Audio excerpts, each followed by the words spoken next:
mon rôle d'observateur me permet de voir que les matchs de septembre, en général, septembre-octobre, ce sont des matchs qui se déroulent plus ou moins dans un esprit de on revient sur les terrains. Voilà. Après, on commence à regarder les classements, etc. Donc il y a un petit peu plus de compétition qui rentre en jeu. Et puis ce sont malgré tout des actes isolés. Donc on ne peut pas maîtriser, ni dans un club, ni dans une équipe, tous les joueurs. Alors là, il y a un message fort qu'il va falloir faire passer, parce que là, on est dans une situation qui ne peut plus perdurer. Il faut que ça s'arrête. On ne peut pas laisser cette situation se dégrader. À un moment donné, il va falloir que quelque chose se fasse. Je pense qu'il y a beaucoup d'arbitres, il y a les instances, il y a l'amicale des arbitres, et tout ce monde-là qui est en train de réfléchir, quelle position adopter, et trouver peut-être le chemin qui devrait permettre à chacun, ce qu'on arrive plus ou moins à faire à froid, de se dire que le football sans arbitre ne peut pas exister. L'arbitre, c'est un incontournable sur un terrain de football, donc il faut que chacun apprenne à le respecter. Beaucoup de personnes qui sont dans le milieu du football ne sont pas au courant que l'arbitre, depuis 2006 et la loi Lamour, accomplit une mission de service public, donc une mission qui est reconnue et qui peut avoir des conséquences très graves au niveau pénal, puisque voilà, c'est une loi qui a été votée sur la protection du corps arbitral. C'est pas ça qui freine les uns et les autres. On vit dans une société, dans un système aujourd'hui qui est très compliqué. On vit ces jours-ci une période en France qui fait qu'on se pose beaucoup de questions sur beaucoup de choses. Le football est au milieu, peut-être qu'aussi la période actuelle, avec les conséquences que nous avons sur les terrains de football, vient aussi du climat social et de l'atmosphère négative qui règne sur notre pays. Je ne veux pas faire le porte-parole de quoi que ce soit, mais c'est vrai qu'on est dans une période compliquée. Donc moi, mon rôle, c'est de tirer la sonnette d'alarme aujourd'hui et de dire stop, il faut arrêter, parce qu'à un moment donné, on tue l'arbitre.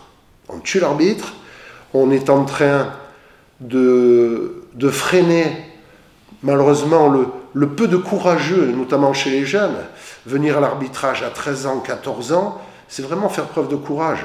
Alors certains vont dire oui, mais ils viennent parce qu'ils sont indemnisés de ce, mais non, mais il y a autre chose. Et puis, ne pas oublier non plus que la commission départementale de l'arbitrage travaille au quotidien pour que tous ces jeunes progressent, arrivent à maturité au bout de quelques années, parce qu'on ne fait pas un arbitre en 3 mois, on ne peut pas attendre d'un arbitre durant ses premières saisons à ce qu'il soit complètement au top dans toutes ses réactions. Et puis surtout, il faut arriver à avoir une certaine tolérance et accepter les décisions arbitrales où il y a des erreurs. Les erreurs, on les a au plus haut niveau français, devant des arbitres dont c'est quasiment le métier pour certains, et qui sont aidés par des outils performants, et tant mieux.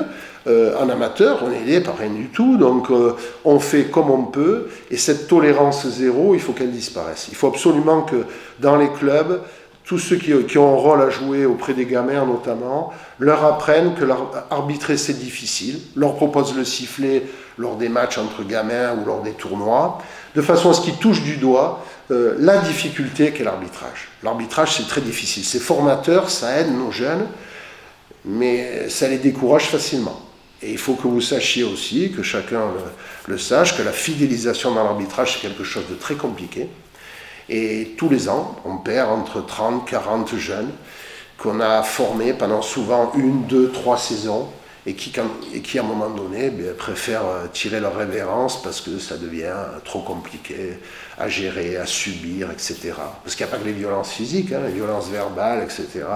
Les spectateurs, tout le monde joue un rôle malheureusement qui ne va pas...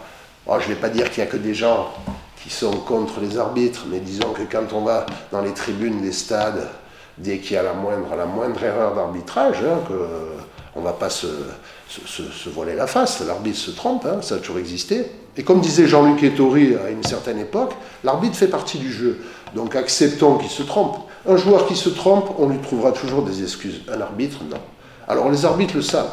Dans leur formation, on leur dit, vous ne devez pas influencer le résultat d'un match. C'est votre rôle numéro un. Ensuite, soyez impartial, protégez les joueurs. Ils ont leur mission, qui sont bien définies.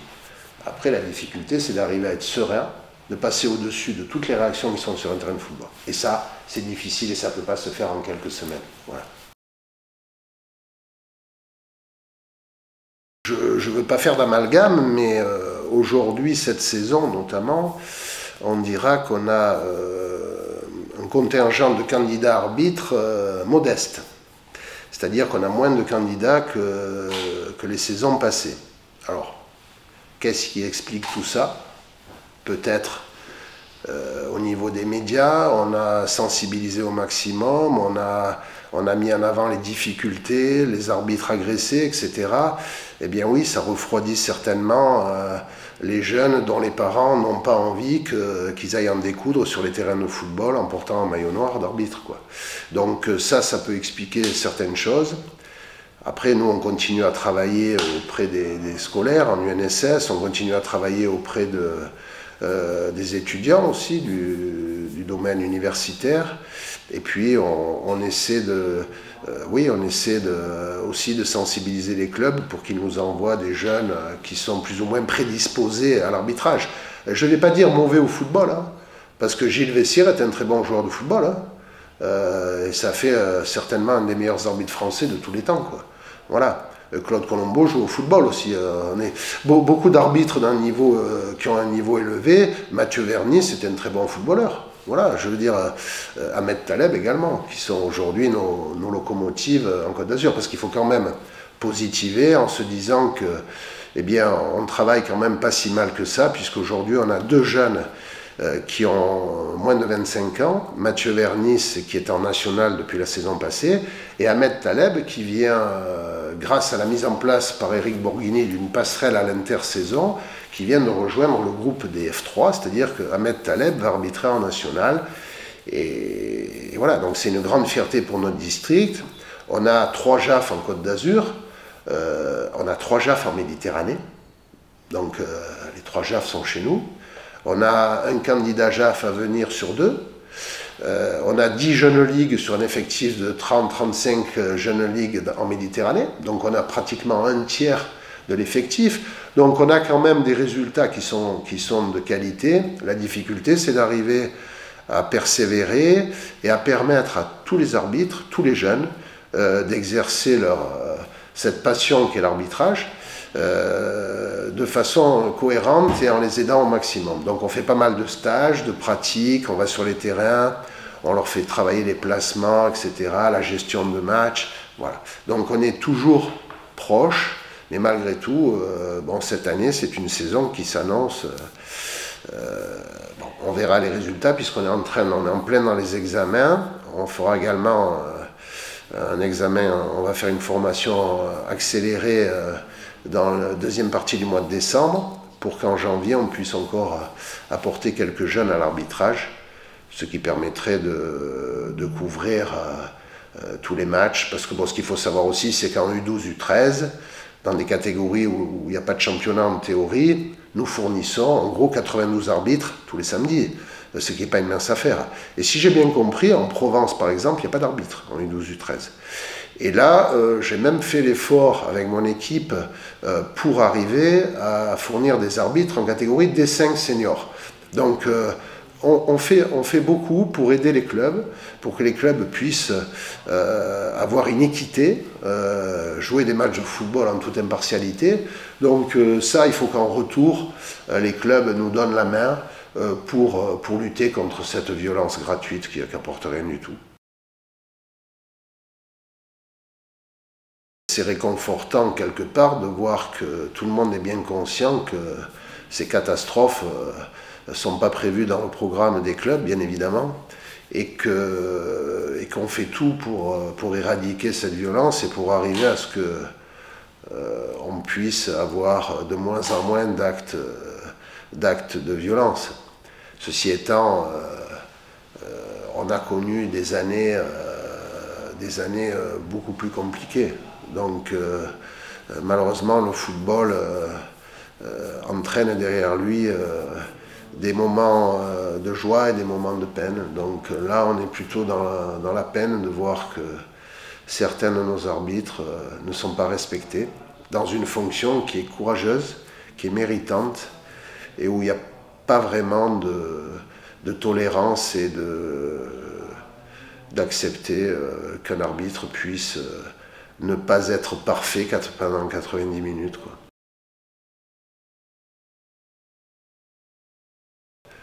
Bien que tout le monde prenne conscience que ce qui s'est passé avec le club de Saint-Sylvestre ou le club de Saint-Roch, du Sonac Saint-Roch-Nice, la réaction de ces clubs-là, il faut qu'aujourd'hui on fasse du préventif au sein de tous les clubs et qu'on réunisse notamment tous les éducateurs, les dirigeants, les coachs, de façon à ce que véritablement on stoppe cette hémorragie et surtout qu'on s'arrête là. Ça fait déjà, c'est trop en un mois. On est monté dans la gravité des attitudes. Là, on a atteint un sommet. Il faut vraiment que ça s'arrête parce que je pense qu'à un moment donné, les arbitres n'accepteront plus cette situation. Complètement. D'ailleurs, on va certainement se mettre d'accord avec le club de Saint-Sylvestre puisque son président m'a demandé de faire une réunion avec l'ensemble des éducateurs, des dirigeants du club et peut-être même l'équipe fanion du club. Donc nous sommes à la disposition, nous le faisions il y a quelques saisons, on allait souvent... on appelait ça la tournée des popotes, on allait souvent dans les clubs, on est allé à Mougins, à Valbonne, enfin les clubs qui nous demandaient, avec Claude Colombo qui a toujours été volontaire malgré un emploi du temps, puisqu'il gère l'élite de l'arbitrage français, un emploi du temps énorme, on a toujours ouvert la porte à la compréhension, arriver à ce qu'on puisse échanger et se comprendre, et puis après, que les clubs, parce que peut-être le mal vient aussi du manque de connaissance des lois du jeu qui touche l'ensemble du football. L'arbitre, lui, c'est son activité, il est là pour appliquer les lois du jeu, c'est le juriste du football, donc les lois du jeu, il les connaît, plus ou moins bien, parce que les jeunes qui arrivent, il faut qu'ils apprennent. Mais il les connaît. Malheureusement, tout le monde ne connaît pas les lois du jeu, donc il faut qu'à un moment donné, on trouve un terrain d'entente. Et ce terrain d'entente, il est tout simple à trouver, c'est la relation entre le club et ses arbitres. La majorité des arbitres appartiennent à des clubs. Il ne s'agit pas simplement, à mon sens, que le club, dans sa satisfaction morale, se dise « je vais équiper mon arbitre en tenue, machin, etc. et puis bonne saison ». Non, l'arbitre peut être équipé par son club, il n'y a pas de souci, c'est pas interdit. Simplement, l'arbitre se doit d'intervenir quand son club lui demande d'intervenir sur les lois du jeu. Et là, si on arrivait, parce que ça se fait très peu ça, si on arrivait à produire cette association dans un club entre les arbitres et les dirigeants, eh bien peut-être il y aurait moins d'incompréhension, on comprendrait mieux les réactions et les sanctions notamment des arbitres, parce qu'on on mélange, pourquoi pas rouge, pourquoi jaune, machin, anéantir une occasion de but, etc. Et ça, je pense qu'il y a vraiment des nuances, et il faudrait qu'au moins les coachs de chaque équipe dans un club puissent être à même de comprendre ce que l'arbitre va faire sur un terrain de foot, en application des lois du jeu. Et ça, on est en décalage. Alors peut-être que le mal vient aussi de ce décalage, et il y a peut-être un travail important à faire à ce niveau-là. Donc moi, au club, je leur dis, n'hésitez pas, les arbitres, ça fait partie de leur code de déontologie, ils sont là pour donner la main à leur club. Donc il n'est pas interdit que vous sollicitiez vos arbitres dans chaque club, et ça peut apporter ça peut faire disparaître cette incompréhension au niveau des lois du jeu. Non, parce que moi qui suis sur les stades tous les dimanches, je discute avec les présidents de club, avec les coachs, et peu se plaignent, hein. C'est très exceptionnel quand on a Moi, la saison dernière, j'ai eu un match en 15 ans en Ligue où l'arbitre, le jeune arbitre que j'avais, était passé à côté du match. Bon, on me l'a fait savoir, c'est logique. J'ai ouvert mon parapluie et j'ai expliqué que ce garçon avait peu d'expérience et avait eu un match rugueux, ce qui est assez rare en 15 ans, R1. Et donc, il est passé à côté. Mais je l'ai reconnu volontiers, parce que je ne suis pas le défenseur aveugle du corps arbitral non plus. J'ai une mission au sein de l'arbitrage qui me tient à cœur depuis 16 ans. Enfin, depuis 27 ans, mais ça fait 16 ans que je dirige l'arbitrage azuréen. Je suis au comité directeur depuis 3 mandats, donc j'ai une mission d'ordre général sur le football aussi. Donc je sais m'intégrer dans toutes les situations. Et ce que je peux vous dire, c'est qu'au district de la Côte d'Azur, on a la chance d'avoir une équipe dirigeante avec un président à qui je souhaite au passage un prompt rétablissement et qui nous revienne rapidement parce que c'est quelqu'un de très compétent et de sympathique. Et aujourd'hui, le comité directeur qui est par intérim animé par Claude Colombo, donc c'est un comité directeur vraiment de grande qualité, avec des personnes qui sont vraiment, qui ont les valeurs, qui respectent les valeurs du football, les valeurs humaines. Et nous avons des commissions de discipline qui s'adaptent aussi aux situations et qui font leur travail remarquablement. Moi je dis que les districts de la Côte d'Azur est un district qui se porte bien, en toute objectivité. Moi je ne cherche pas à défendre quoi que ce soit, mais je vis ça de près et franchement on peut être satisfait de tout ce qui se fait sur la Côte d'Azur. Dans certains districts, il y a une minute carton blanc. Est-ce que ça peut être alors nous, oui, alors nous, on n'a jamais été dans cette direction de l'utilisation du carton blanc. On n'a jamais utilisé cette technique qui peut apporter ses fruits ou pas. Donc on a pas mal d'exemples. C'est un petit peu comme laisser le hors-jeu aux bénévoles. Hein. Nous, on ne le laisse pas. On ne donne pas le hors-jeu aux assistants bénévoles.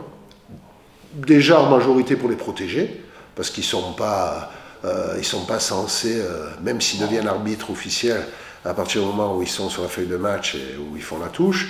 Mais c'est une façon de protéger aussi que de ne pas leur donner toutes ces directives. Donc, ouais. Mais tout ce qui peut apporter, tempérer, recadrer, centraliser le comportement des uns et des autres, c'est pas moi qui vais être contre. Après, bon, il faut voir comment ça peut évoluer. Mais je sais qu'en Ligue, ça a porté ses fruits. Donc, je ne vais pas dire que ça serait une erreur que de passer par là. Le message, c'est effectivement, il faut être courageux, il faut être passionné de football. Il faut aimer le football, parce qu'un arbitre, il ne faut pas imaginer qu'un arbitre, c'est quelqu'un qui vient, qui se retrouve dans cette situation simplement parce qu'il a envie d'être arbitre. C'est parce qu'il aime le foot, et que quelque part, il a envie que cette équité, cette impartialité qu'on ne retrouve pas, par exemple, dans les matchs où c'est le TOS qui détermine plus ou moins le résultat d'un match, quoi. Je veux dire, voilà. Donc, ce besoin de... Et puis moi, je dirais, voilà, le grand message que je donnerais aux jeunes, c'est que c'est tellement formateur. Parce que quand on se retrouve tout seul, au centre du terrain, avec un sifflet à la main, qu'on va donner le coup d'envoi d'un match, et que c'est son premier match qu'on arbitre de sa carrière, c'est un grand moment. Et c'est là où on se rend compte que tous ces gamins méritent beaucoup de respect et de la tolérance. Il faut accepter que ces gamins qui démarrent soient pas à même de produire la qualité qu'on attend. Et comment faire? Vous allez me dire qu'ils n'arbitrent pas, mais il faut bien qu'ils démarrent l'arbitrage. Donc on les met en U12 en général. On pourrait, si les clubs en ont la possibilité, là aussi je lance un message, faites tourner tous ces gamins qui démarrent, faites-leur faire les plateaux en débutant, en petite catégorie, alors leur donner un sifflet. La difficulté de l'arbitrage, c'est d'arriver à prendre une décision, de mettre un coup de sifflet, pour siffler une faute par exemple, c'est la difficulté. Bon, après ce qu'il faut savoir quand même au passage, c'est que tous les jeunes qu'on lance, ils n'arrivent pas comme ça parachutés sur un match. C'est-à-dire, grâce à la collaboration avec l'OGC Nice, avec le RC Grasse et Canet Rocheville, tous les jeunes qui réussissent l'examen d'arbitre font des matchs d'entraînement. Et moi, j'y participe. C'est-à-dire que je veux déjà connaître le départ de chacun. Donc tous ceux qui sont sur Nice, et c'est la majorité, donc moi je les vois, on se partage le travail par groupe de 2, et on les voit pendant 1 mois et demi, du début janvier jusqu'à la mi-février. Et après, ils sont lancés, une fois les avoir dégrossis, parce qu'on ne peut pas faire plus que ça, ils sont lancés sur des matchs de U12 et accompagnés par des parrains lors de leurs 3 premières prestations.